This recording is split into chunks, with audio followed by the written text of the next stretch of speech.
Calaroga Shark Media. Hello, I'm Johnny Mac with your daily comedy news. Busy one today. All right, this first section I'm recording because I'm falling asleep on the couch on Sunday night. Let's cover most of the Emmys anyway. We'll catch up on the rest on Tuesday. I think Eugene Levy speaks for all of us when he said this. I know some of you might be expecting us to make a joke about whether The Bear is really a comedy. But in the true spirit of The Bear, we will not be making any jokes. Yeah, Best Actor in a Comedy Series. Your nominees, Matt Berry, Larry David, Steve Martin, Martin Short, DeFaro Woon Atai. Your winner, Jeremy Allen White for The Bear. The Bear is awesome. The Bear is not a comedy, guys. What are you doing? Best Actress in a Comedy Series. Your nominees are Quinta Brunson for Abbott, Ayu Edebiri for The Bear, Selena Gomez, Murders, Maya Rudolph, Loot, Kristen Wiig, Palm Royale. The winner, Gene Smart for Hacks. That was my pick. Good pick there, everybody. Best Supporting Actor in a Comedy Series. Your nominee, Lionel Boyce for The Bear, Paul W. Downs, Hacks, Paul Rudd, Murders, Tyler James Williams, Abbott, Bowen Yang, SNL. The winner, Ebon Moss-Bachrach for The Bear. He's awesome. I like him a lot. The Bear is not a comedy. Best Supporting Actress in a Comedy Series, Carol Burnett for Palm Royale, Hannah Einbinder for Hacks. You can hear me stuttering. I'm falling asleep, guys. Janelle James, Abbott, Cheryl Lee, Ralph Abbott, Meryl Streep, Murders. Your winner, Liza Colon Zayas for The Bear, which, as you know, is not a comedy. What are we doing? Best Talk Series. The nominees are Jimmy Kimmel Live, Late Night with Seth, The Late Show with Stephen Colbert. Your winner, The Daily Show. Really? That's a terrible pick. In a year where they didn't have a host? No, terrible pick. Best Writing for a Variety Special. The nominees were the Oscars, Mike Birbiglia, The Old Man on the Pool, John Early, Now More Than Ever, Jacqueline Novak's Get on Your Knees. The winner, Alex Edelman for Just for Us from HBO Max. Yeah, all right. And the nominees for Best Scripted Variety Series were Saturday Night Live or, there's one other pick, Last Week Tonight with John Oliver. John Oliver won, congratulations, and he started to tell a story. I'll let John tell it. I also want to thank, it's going to be very silly, our dog. We had the most fantastic dog, and she was at our wedding, and she got us through a pandemic. She was with us for the 2 pregnancies, and perfect choice of music. We had to say goodbye to her. And now this part of the audio is bleeped. He looked into the camera and said, F you. It is. I feel like Sarah McLachlan right now. Sorry to hear about your puppy there, John Oliver. All right, that's the Emmys section of today's podcast. Let me throw it over to the awake version of me for the rest. It's rarely I say this. Kevin Hart has less work to do. Remember he had the vegan restaurants? Hart House suddenly closed all 4 of its LA locations last week. Hart House CEO Andy Hooper gave a statement to Eater LA, which read, "The response to the product has been incredible, and we thank our committed team, our customers, and our community partners for helping make the change we all craved and for their unwavering support of Hart House." He didn't mention why it closed, though.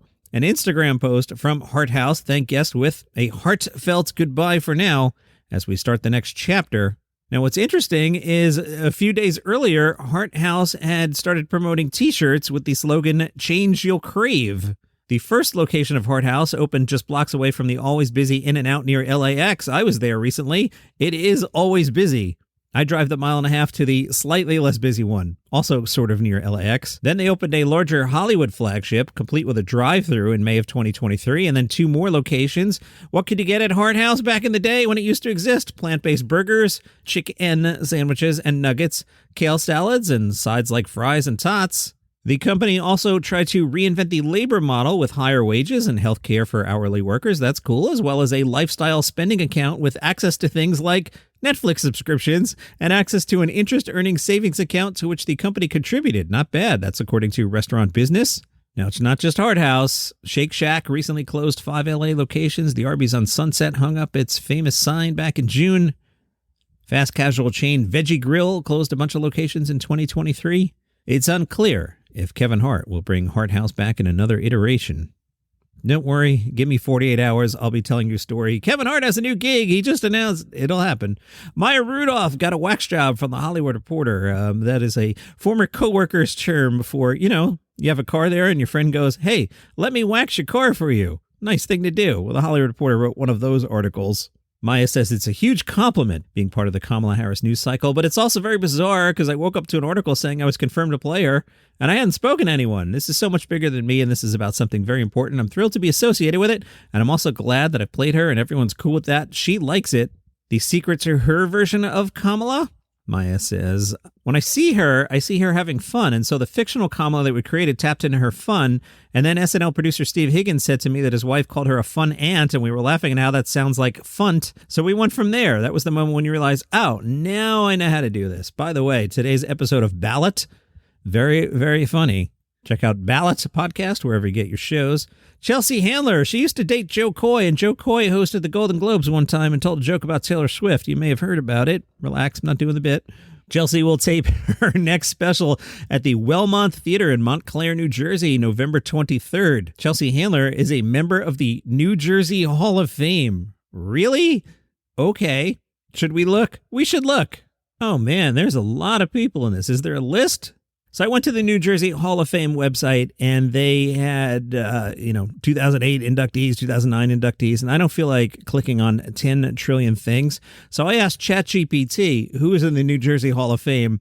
Now, this being AI, the information may not be accurate, but who cares? It's a comedy podcast. All right, in the Hall of Fame, Bruce Springsteen, I will believe that, John Bon Jovi, Whitney Houston, Frank Sinatra, Meryl Streep. Shaquille O'Neal is in the New Jersey Hall of Fame. Yogi Berra, Albert Einstein, Thomas Edison, and Toni Morrison, Pulitzer and Nobel Prize winning author, who I'm sure is fantastic. But when the first 9 names are Springsteen, Bon Jovi, Whitney Houston, Sinatra, Meryl Streep, Shaq, Yogi, Einstein, and Thomas Edison, Toni Morrison, you are 10th. I'm sorry, Toni Morrison fans. Send your letters to Deacon Mike in Cleveland. He handles all my correspondence. Thanks, Mike, for fielding those. Kathy Griffin got half a wax job from The Hollywood Reporter. As you start to read the article, you're like, oh, here's another one of those, fluffy articles that The Hollywood Reporter puts out. But as you dive into it, it took a sideways turn. Kathy seems to think there's a large conspiracy against her getting a special. She tells The Hollywood Reporter, it does make me feel that in Hollywood, I'm still canceled if I can't make a deal for a special. People tell me the same thing happened to me and Gina Carano. Please don't liken Kathy Griffin taking a protest photo to a Holocaust denier. I didn't whip out my penis like Louis C.K. I wasn't canceled. I was investigated by the Department of Justice for something I don't regret.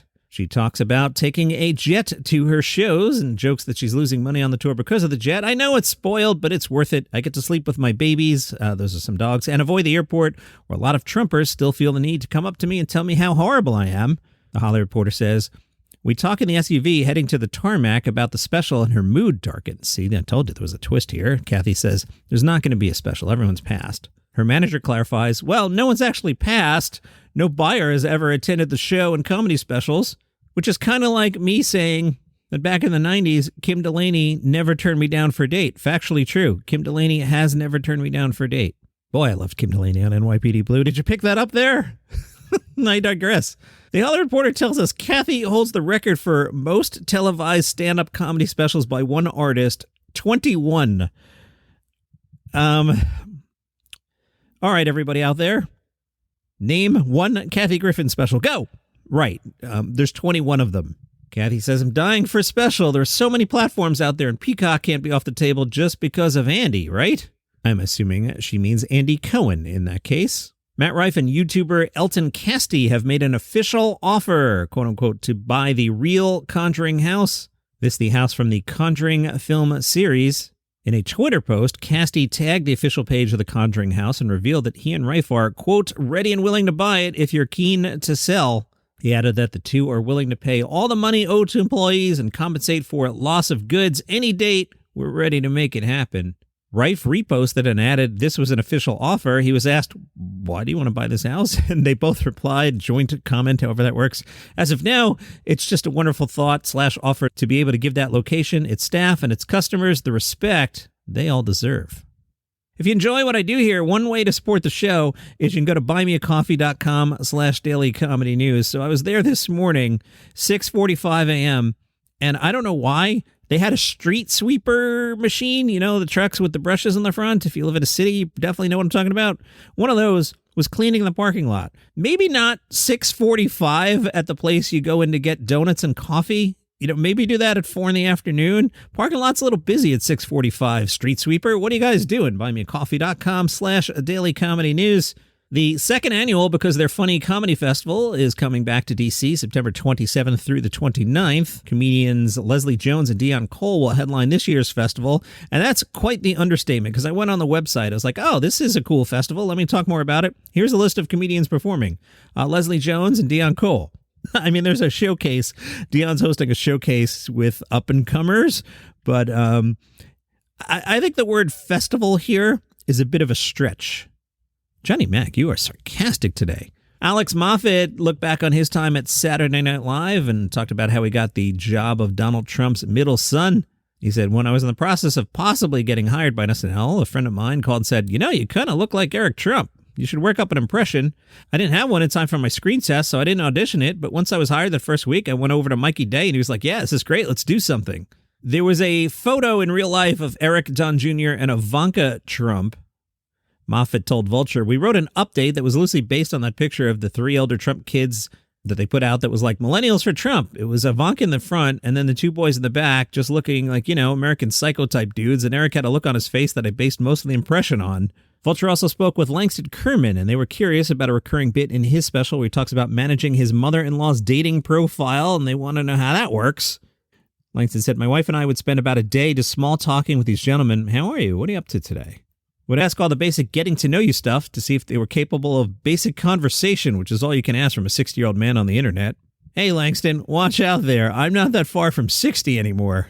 Numbers are starting to get big. I mean, even Kim Delaney's 62 now. Then at some point, when they seem even remotely capable, we would screenshot our conversation as well as their profile and send it along to the mother-in-law with their phone number and be like, call Joseph today at this time, as you've agreed to in this email. And then she would call and she'd report back on whether or not she enjoyed the conversation.